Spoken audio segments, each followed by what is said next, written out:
My husband thinks I cheated on him in prison and is demanding a paternity test for our baby. Am I the asshole for leaving him? I, 37 female, just had a beautiful daughter with my partner, 36 male, last Tuesday. She is perfect and we absolutely adore her. Congrats, OP. My partner is so happy and was very supportive during pregnancy and labor. Everything was perfect. Or so I thought. Of course. There's always a thought. Sassy thinking. We have only been together for 18 months and things moved quickly for us. We started living together after only 3 months and have been inseparable since, even working in the same factory together until I went on maternity leave. My partner and I are both recovering addicts. We're addicted to each other's love. Aww. Just kidding. It's probably meth. I have 3 years and he has 2.5 years sober. We have completely turned our lives around and have the life I never thought possible. There has never been cheating on either side, but yes, there can be some jealousy issues. Now that you have some history, here is the problem. Here we go. We came home from the hospital Friday and I was exhausted, so he took the baby while I slept. When I wake up, he says, "You know I love you, right?" I immediately get worried. Oh. And then he says, "I want a DNA test." Because he counted the days, and when I got pregnant, he was in jail. He is still on probation and was driving without a license. This is not true. I got pregnant 2 months after he got home, and the cherry on the top is we were actively trying to have a baby. Wait, someone's math ain't mathin'. I'm absolutely devastated and automatically felt different about him. I was tired and emotional, so I just cried. He is saying he doesn't trust me and I am angry now. We went yesterday to take the test and he paid $200. I'm not working and that's money we need. Our baby has jet black hair and he has blonde hair and blue eyes. Mine is dirty blonde. He says he just wants to be sure and has had issues because of past relationships. I feel lost and unsure if I will ever feel the same about him. I don't have anyone to talk to about this because I'm embarrassed. So I came here. Thank you for any advice. Sorry for the long post. And there is an edit. What do we always say, Sam? There have to be red flags before. Red flags, but then also just like how DNA works. Just because your baby does not look exactly like you does not mean it's not your baby. Half of my family, jet black hair. The other half, blonde like this. So you're adopted? Daddy? Is Riley my father? He's only 4 or 5 years younger than me. Whoa. Whoa, that's a hot story. That's a hot story. But genetics. Anyway, there's an edit and an update. You ready? I'm ready. So the results are in. You are the father. Couldn't resist. Oh. Obviously, I'm not surprised and it felt really good to be right. We found out right before he was going to work and planned to talk it about this weekend. After he left, he called and said, "Please marry me." This is something we have wanted to do, but didn't have the money for. I do want to marry him and spend the rest of our lives together. Posting on here really let me look at the situation from many angles. Most people said therapy or leave him, but there were a lot of great and helpful comments in here too. Thank you, everyone. I am so grateful for the advice. I have decided to move past this because he never treated me or my daughter any differently. He has provided everything we need. This is the first real issue we have had. I do believe the DNA test should be standard. True. Then no one would get their feelings hurt. He says he trusts me, and other than this, and his actions have shown that. I could see it was very hard for him to ask when he could have done it without me knowing. Relationships take work and understanding. We still have a lot to work on, and I lost trust in him over this. Now, if this sort of behavior continues, then that's a whole other story. So thanks again. If anyone has questions, I will answer. My question is, how did he think it was conceived 11 months before it was born? The husband? The husband. That's my question. That's what he was saying. How could he think the baby was conceived 11 months before it was born? It's pure science, bro. One sec. Let me see. Pure science. Dude, the Guinness World Record for longest human pregnancy was 12.5 months. I'm so wrong. So yeah, actually, it could have been conceived, 11 months ago. I guess, yeah, because it's just developing more. Yeah, dude. The baby's You're just so fucking developed. It's just cooking in there. Yeah, just bro. Got a full-on dong coming out. What? All right. How long were you in the womb? Let us know below. And with that, we will get into the next story. Let's do it. Am I the a-hole for stealing my son's car from him because he cheated on his girlfriend? My son, Hank, male 17, dated a girl, May, for 2 years. Throughout those years, he was a great boyfriend to her, at least from what my wife and I saw. May also grew very close with us and came a lot, yeah, she did, to a lot of family dinners and vacations. May has a lot going on for her. She's a straight A student and she is a 3-sport varsity athlete. Damn, she fit. Wow. How old is this person? Probably 17. I mean, she is good at sports. Oh, wait, she's 18. Oh, damn, she fit as fuck. Just kidding. Got you. So naturally, we hoped that Hank would continue to date May. A couple of weeks ago, Hank came home crying and told us that May had broken up with him. We were sympathetic, and I took him on a long fishing trip the next day, and my wife made him his favorite meal for dinner. However, the next day, my wife conveniently ran into May at the mall. Since she was so close with my wife, May told her the truth that Hank had cheated on her. But was she cute, though? Was she cute? The other woman. I don't know. Still fucked. If you're going to sacrifice something, at least do it well. Samuel Donner. If you're going to cheat on your wife, make sure it's with a 10. Samuel Donner. I don't believe that, by the way. Samuel Donner.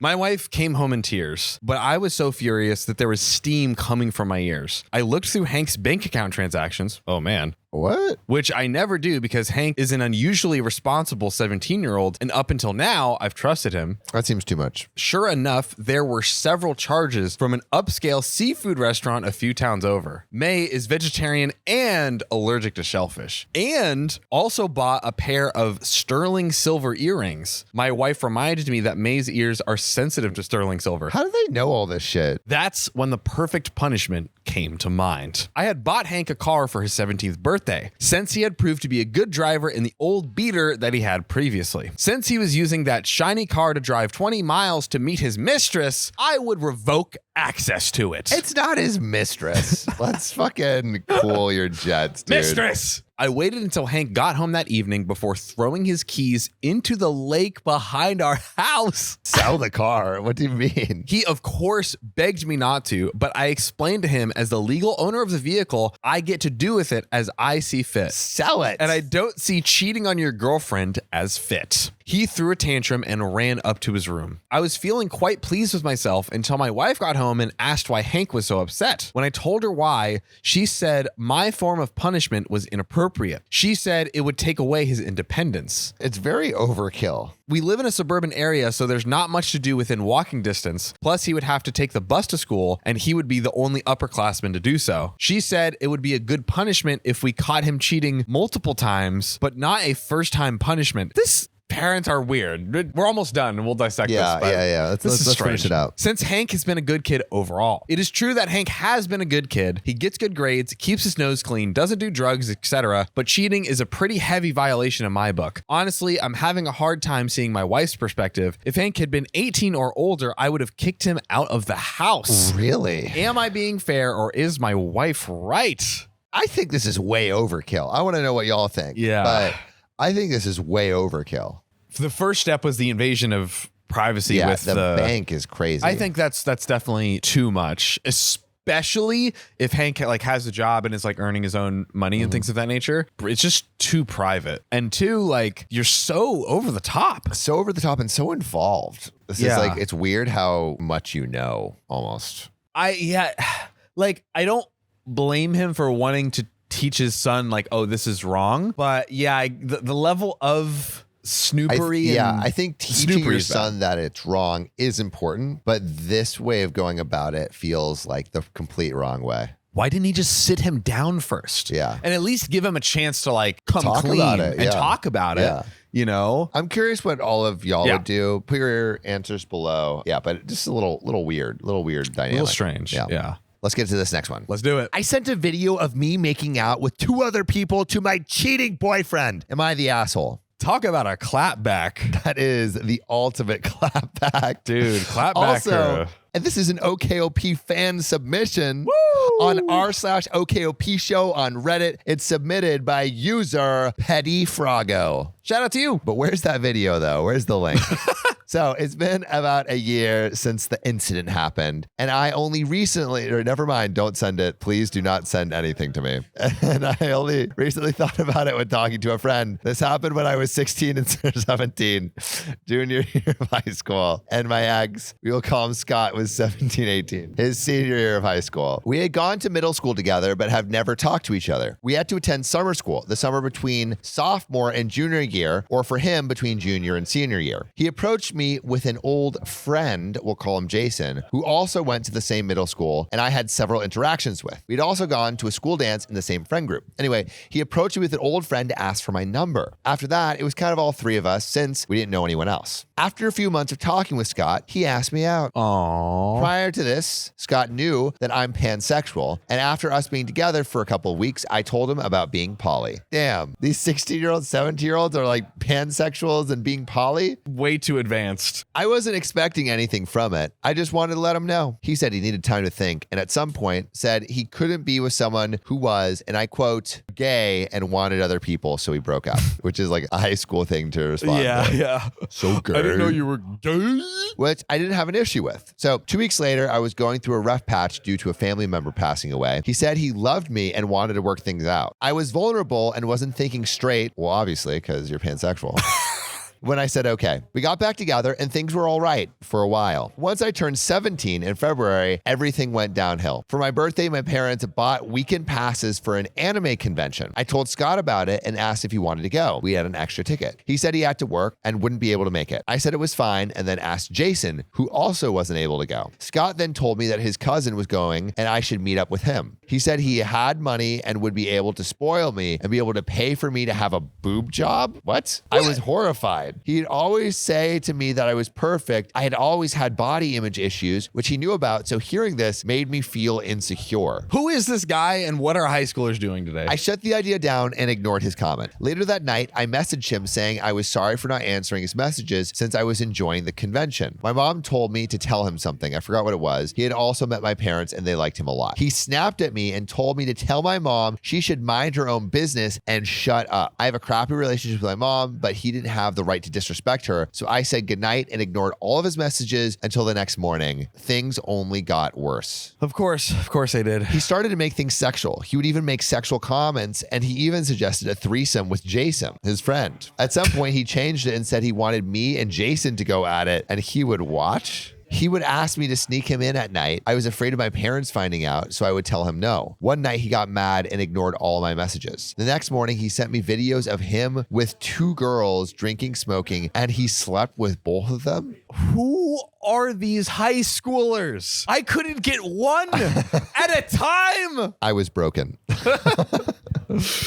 I'm sorry, OP. This sucks. I wanted to end things with him, but he just kept saying we weren't breaking up until he said it was done, which sounds abusive. Yeah. Prior to this, he had told me that he was moving to a city an hour away and we would break up once he left. This is where my revenge begins. Damn. Okay. I recorded a video of me and two other friends making out, a guy and a girl. One of them kept the video for me and would send it when I asked for it. About 2 weeks go by, and when I was in school and on his last day in school, he told me he had cheated on me with his ex. She had cheated on him with a girl, and he walked in on them doing the nasty. Now, this is when the little video comes in handy. I asked my friend to send it to me. I sent him the video and blocked him. Jason cuts ties with Scott and he found out what happened. Jason and I are currently both 18. We kept in contact and are now together. We've been together for about 5 months now and are very happy. Wait, so you're dating Jason now? Damn. God. He treats me way better and also makes sure I'm okay and comfortable. He also always reassures me that I'm beautiful just the way I am and don't need to change anything about my body unless I really want to. Scott got back together with his ex who constantly cheats on him with girls. And yes, Scott lied about having to move. I would have to pass his bus stop to get to my bus stop. We went to different schools and he would always be there. He currently stalks my Instagram, but I could care less what he does in his spare time because it's nice to know that he knows I'm being treated with respect, care, and the love I deserve.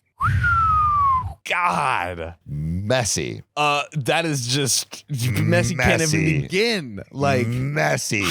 This is euphoria. This is euphoria. Is that what high schools are like today? Like Bro, our high schools? I went euphoria? to the wrong high school. Bro, I also went to an all-boys high school, so a little different. I was afraid to kiss a girl at 15. Like trying to kiss my girlfriend, terrified. Dude. At 15. Gen Z, bro. Gen like Z. Deep Gen Z. We're technically Gen Z. You're not. I am. Shut the fuck up. Shut the fuck up. Google it, Riley. All right, you ready? Yeah. Anyone born between 81 to 96 is a millennial. Anyone from 97 and onwards, Gen Z. Get fucked. Get fucked, John. Riley, you're fired. Look at this. I'm gonna close this episode out, ladies and Yeah, gentlemen. getting tired? No, dude. You need a midday nap? I'm gonna put an end to this before it gets any worse. I don't think you'll have to. I think the end is coming very near. But hold on. I want to hear your crazy, ideally Gen Z high school stories down below, because I'm sure we got He's some trying to keep up to date with crazy. what the kids are doing these days. I'm learning the floss and all that shit. See you on the next episode. See you soon, y'all.